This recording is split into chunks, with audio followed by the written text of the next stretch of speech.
Halo semua, Mark Clipper lagi di sini. Apa kabar para psikoper si orang baik tapi hobi lihat film pembunuhan? Kembali Clipper hadir untuk terus berusaha menghibur kalian lewat penjelasan film bertemakan psikopat yang kali ini berjudul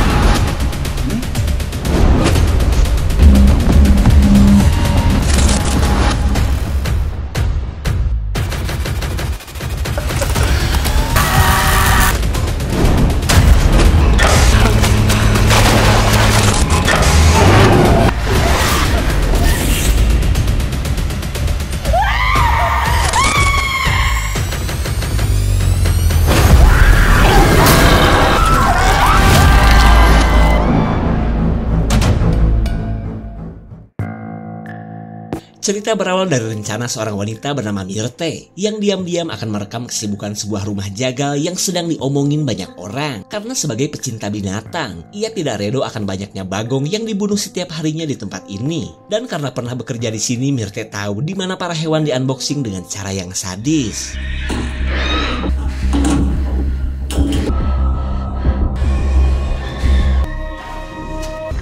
Hey, zie je nou te ver?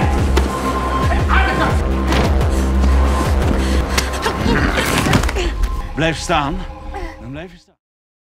Myrte akhirnya tertangkap dan dibawa menghadap si pemilik rumah jagal bernama Jonas. Lalu anaknya yang bernama Jonathan tidak mengerti apa alasan Myrte sampai ngerekam proses penjagalan segala. Seperti halnya Jonathan, Jonas pun bertanya kenapa Myrte seolah menjadi pengkhianat di tengah sedang panasnya isu tentang eksploitasi babi. Lalu Myrte menjelaskan bahwa rumah jagal Jonas tidak berperi kehewanan dalam memperlakukan para babi yang menurutnya punya hak hidup seperti manusia. Penjelasan tersebut jelas gak masuk akal mengingat Myrte masih berstatus sebagai karyawan di tempatnya. Dat bepaal ik en niet jij. Heel onverstandig zijn om hier terug te komen. Setelah merusak HP Myrte, Jonas mengeluarkan karyawan barunya ini secara tidak terhormat. Tapi bagi Myrte sabodo teuing. Yang penting ia sudah punya rekaman tentang kekejaman keluarga Jonas kepada binatang. Kenapa? Karena HP yang dirusak Jonas cuma HP matot yang sudah disiapkan Myrte sebelumnya.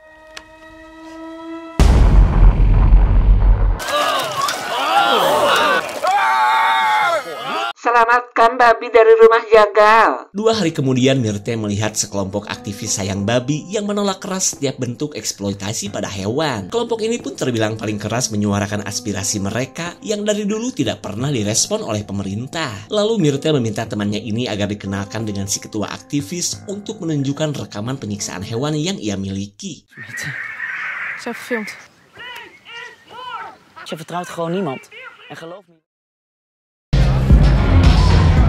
Singkat cerita, Myrte mendatangi basecamp para aktivis sayang babi atas ajakan temannya yang bernama Humphrey. Tak lama kemudian, Humphrey pun datang dan membawa Myrte untuk menemui si ketua aktivis bernama Nasha.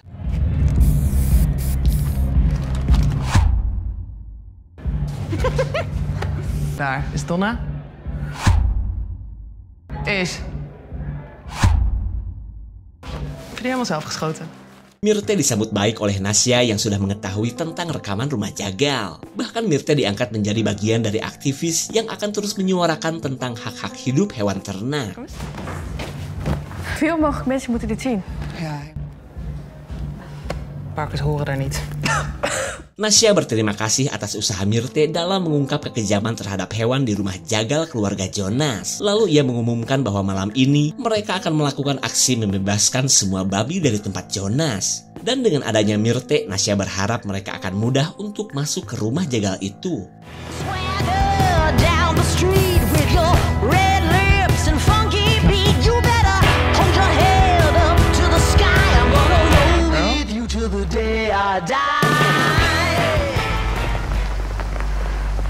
Alleen familie. Camera's? Dengan arahan dari Myrte, mereka memasuki rumah jagal Jonas ke bagian yang tidak terpantau CCTV. Lanjut mereka pun masuk ke dalam kandang yang selama ini menampung para bagong sebelum di-unboxing. Wat is hier stampvol? Zijn ze dan? Semua orang heran karena tidak menemukan babi satu ekor pun. Padahal 2 hari yang lalu Myrte berkata bahwa tempat ini masih dipenuhi para babi. Lalu saat pria bernama Is merasa ditipu, Nasya mengajak teman-temannya untuk menebar teror di rumah Jonas saja. Karena menurutnya Jonas sudah tahu aksi ini dan telah memindahkan semua babi di tempatnya. Jij wilde iets doen, toch?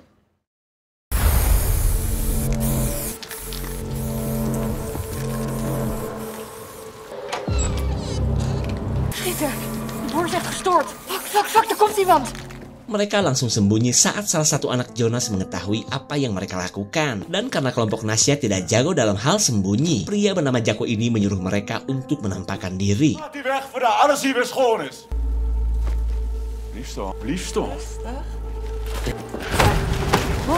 Nasya bertanya siapa saja yang berada di rumah Jonas. Tapi karena Jacco gak menjawab, mereka akan masuk ke dalam rumah dengan menyandra Jacco. Aksi yang dilakukan Nasya mulai membuat Myrte khawatir karena sudah melenceng dari rencana awal mereka. Tapi menurut Nasya, ia hanya ingin memberikan sedikit pelajaran kepada keluarga Jonas.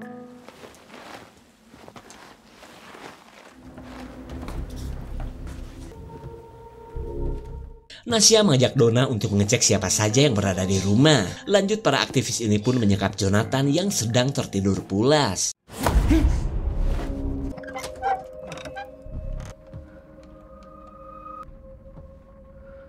Si bungsu yang bernama Jerian tak luput dari aksi para aktivis yang sayang babi. Akan tetapi Donna memintanya untuk jangan khawatir karena ia tidak akan melukai Jerian sedikit pun. Waar is de rest van de familie? Jonathan berkata bahwa ayahnya sedang pergi ke pasar daging. Akan tetapi mereka menolak untuk memberitahu di mana ayahnya menyembunyikan semua babi. Arme weerloze dierenslachter is dat? Nasya meluapkan kemarahannya atas apa yang selama ini dilakukan keluarga Jonas. Jadi ia harap dengan aksi ini Jonas menutup usaha yang selama ini membuat hewan menderita.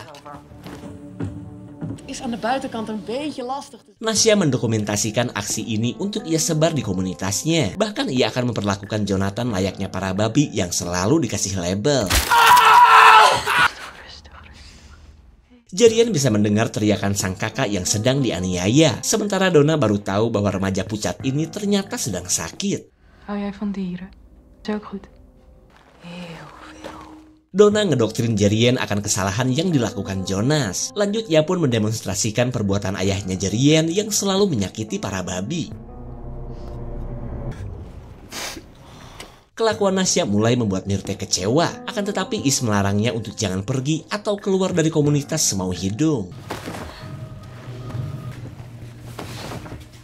Humphrey meminta Myrte untuk jangan bawa-bawa perasaan karena menurutnya keluarga Jonas layak mendapatkan semua ini. Meskipun ia sadar, Nasya dulunya pernah melakukan hal yang lebih gila dari ini. Tapi terbukti ampuh bisa menutup rumah jagal seperti milik keluarga Jonas.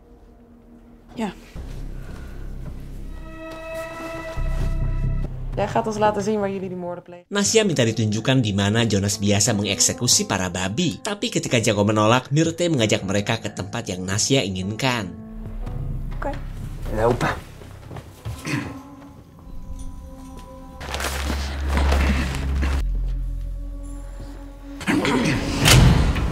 Di tempat pemotongan ini, Nasya menyuruh Jacco agar menceritakan proses pemotongan babi. Tak lupa juga ia menyuruh Myrte agar merekam semua yang dipaparkan oleh Jacco. Ontlaringsbad. Je schiet in een pin. Voelt er niks van. Sebelum direbus, Jonas memberitahu bahwa keluarganya selalu nyetrum para bagong sampai matot. Ketika masih kecil, Jacco pun merasa bahwa keluarganya memang sadis. Namun setelah dewasa ini, ia sadar bahwa manusia memang perlu protein dari hewan. Waarom hebben we deze dan?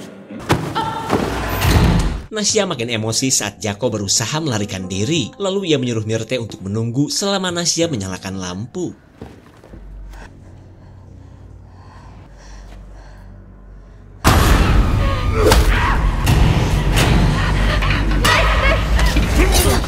Sambil memberikan ancaman, Nasya menyuruh Jacco agar jangan mempermainkannya. Dan sebagai hukuman, ia akan memperlakukan Jacco seperti babi yang sudah Jacco sebutkan sebelumnya. Hij verdient dit. Doe het dan!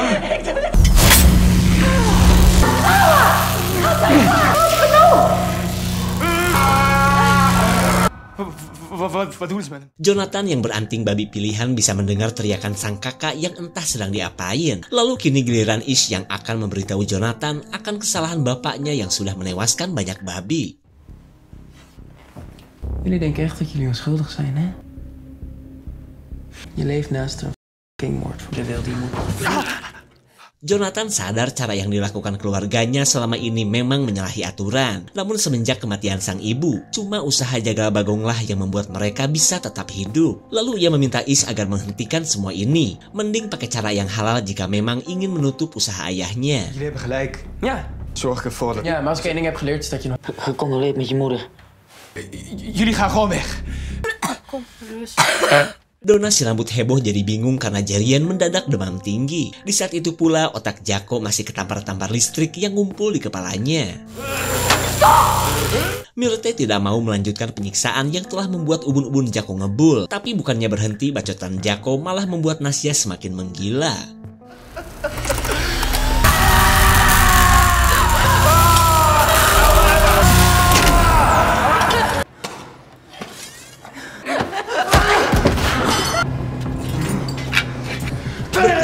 Myrte, Jacko berhasil membalikan keadaan. Lalu tiba-tiba ia baru tahu bahwa salah satu dari aktivis adalah Myrte. Jacko pun jadi kepikiran dengan ayahnya yang sudah memprediksi kejadian ini hingga memindahkan semua babi.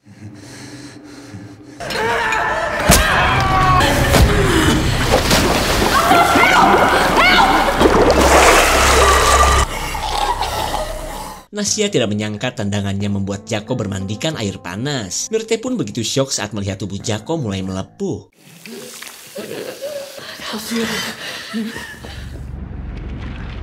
Humphrey melihat keberadaan sebuah mobil dan sepertinya adalah Jonas. Jonas langsung menanyakan di mana keberadaan Jerian dan Jacko. Dan dari keterangan Jonathan lah Jonas tahu kemana ia harus menyelamatkan Jerian. Hier.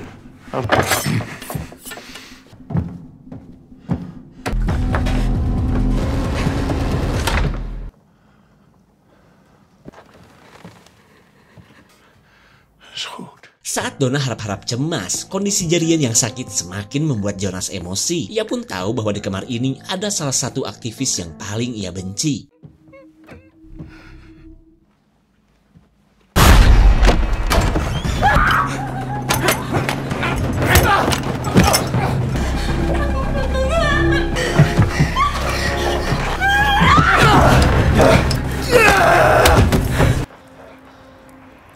Mereka bisa mendengar dan melihat kekacauan yang sedang terjadi. Namun mereka gak berani masuk saat Jonas berhasil menangkap Ish.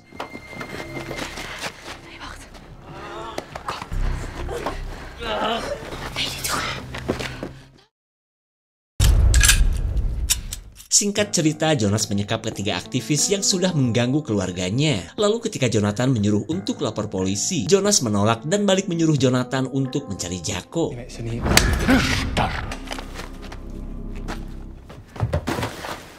Myrte berniat untuk menghubungi polisi karena keadaan malah kacau seperti ini. Namun usahanya gagal saat keberadaannya diketahui oleh Jonathan. Jonathan pun kini mengerti kenapa teman SD-nya ini ingin bekerja di sini semata-mata untuk menghancurkan usaha ayahnya. Al die dingen. Inbreken, slopen. Myrte berusaha menjelaskan bahwa apa yang terjadi semua di luar prediksinya, termasuk nasib Jacko yang terkapar sekarat di ruang jagal. Waar is hij? Het is een ongeluk, oké?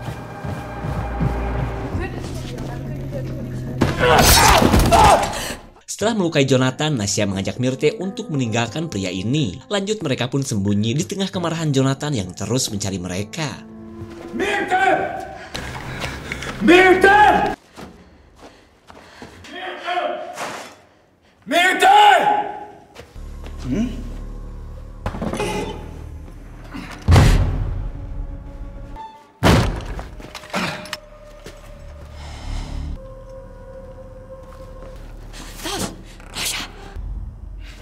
Kembali kepada Jonas yang sedang memilih alat apa untuk mengganjar orang-orang ini. Selama itu pun Humphrey memohon ampun karena semua kejadian di luar prediksinya. Kemudian Is berusaha menyelamatkan Humphrey dengan ngata-ngatain Jonas sebagai pria psikopat spesialis bagong tak berdosa.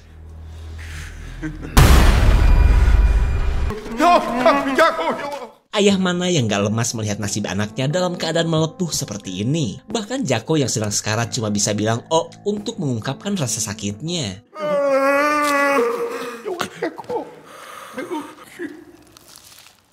Kematian Jako benar-benar membuat amarah Jonas tak terbendung lagi. Apalagi jika dibacksonin Is yang malah minta dibebaskan.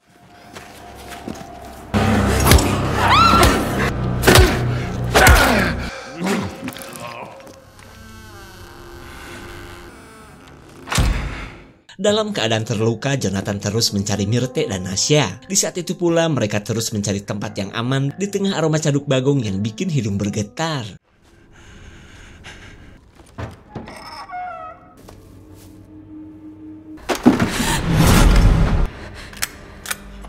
Jonathan mana berani menjador orang yang pernah dekat dengannya, hingga ia pun memberikan Myrte kesempatan untuk melarikan diri.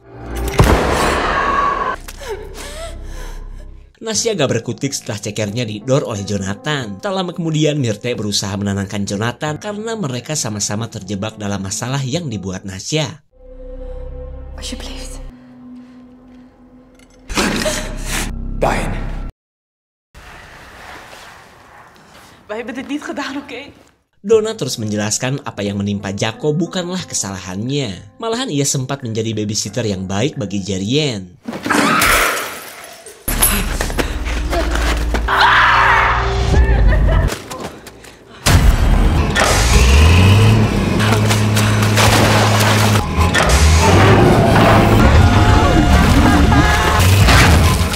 Humphrey auto meninggoy setelah dipres beku sampai menyatu dengan alam. Di waktu yang sama, Jonathan akan mengurung Nasya di ruang pendingin.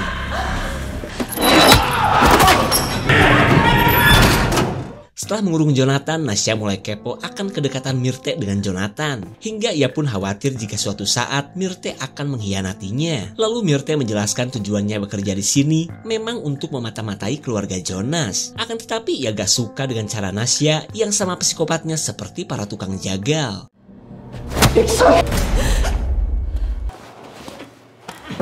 Mereka langsung sembunyi saat Jonas datang dan membawa jasad Humphrey. Myrte dan Nasya pun tidak bisa berbuat apa-apa saat Jonas akan menjadikan Humphrey sebagai pakan babi.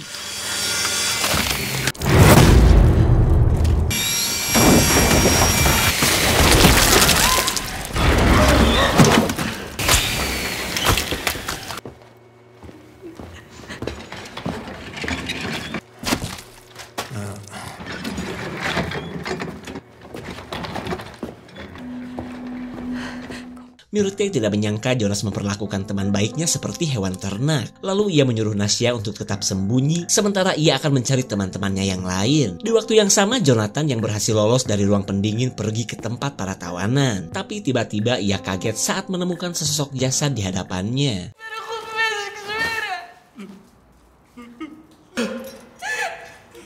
Wat hebben jullie met hem gedaan?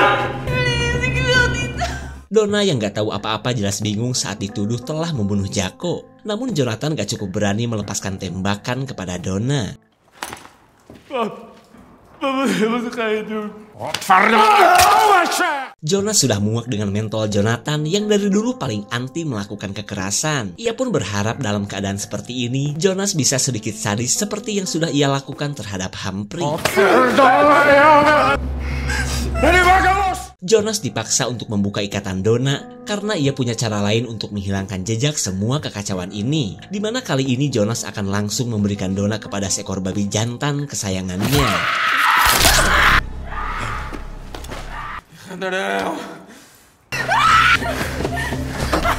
Dengan menjadikan Donna sebagai pakan, Jonas merasa polisi tidak akan mengetahui perbuatannya. Lalu ia tinggal mengeluarkan sang babi jantan yang sudah ia sembunyikan di tempat khusus.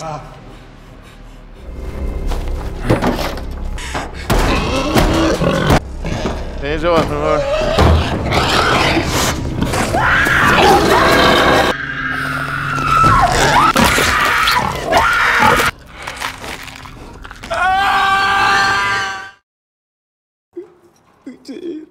Is tidak tahu doa seperti apa yang bisa menyelamatkannya dari keadaan ini. Terlebih ia hanya insan yang penuh dosa, tipe orang yang sekalinya dekat dengan Tuhan cuma pas ada maunya saja.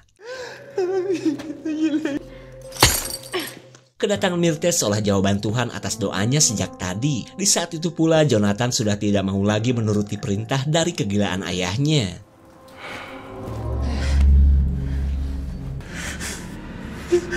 Is begitu histeris mengetahui wajahnya mirip Dajjal seperti ini. Teriakan Is pun jelas terdengar oleh Jonas yang masih berapi-api.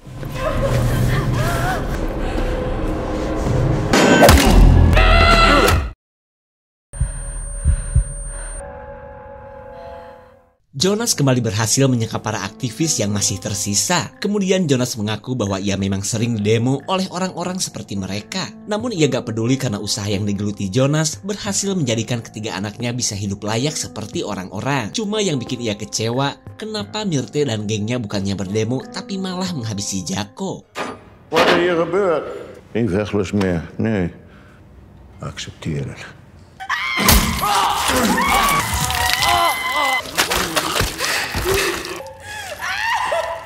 Is akhirnya meninggoy setelah di-unboxing layaknya babi potong. Lalu kini tinggal giliran Myrte yang akan Jonas habisi.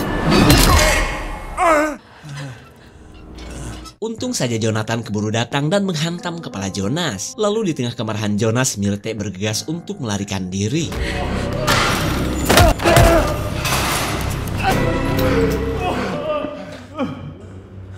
Saat Myrte kabur, Jonas akan membawa gangsing kematian yang biasa dipakai untuk merontokkan tulang bagong. Lanjut, ia pun mengejar Myrte yang berlari ke arah ruang jagal.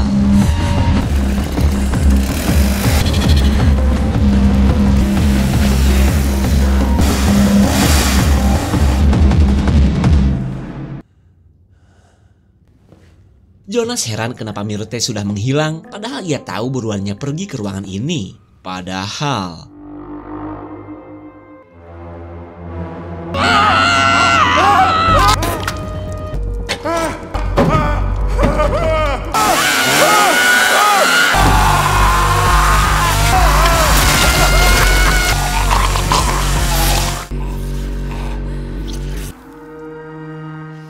Myrte yang sudah mirip si cepot merasa lega telah menuntut balas atas kematian teman-temannya. Kemudian ia menyelamatkan Nasya yang baru tahu jika teman-teman mereka sudah habis.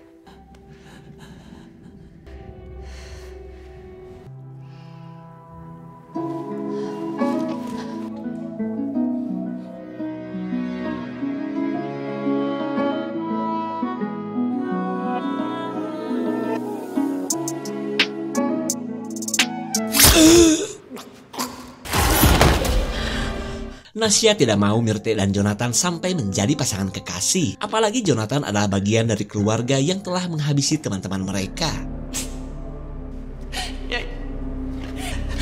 Stop hiermee.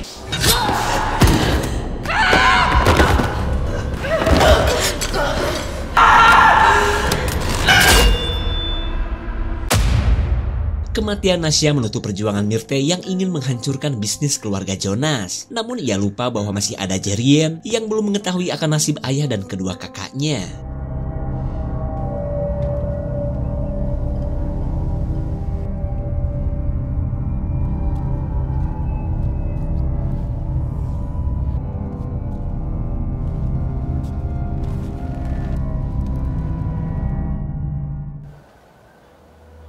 Myrte masih meratapi kematian Jonathan yang belum sempat ia miliki. Tapi tiba-tiba Jerian datang dan melihat kematian sang kakak yang tadinya ia harapkan masih hidup. Het spijt me. Wat doe je? Alsjeblieft. Jerian si remaja lugu kini berubah menjadi psikopat dadakan yang akan menuntut balas atas kematian keluarganya. Karena bagaimanapun juga kedatangan Myrte ke tempat ayahnya adalah awal mula dari semua kekacauan ini.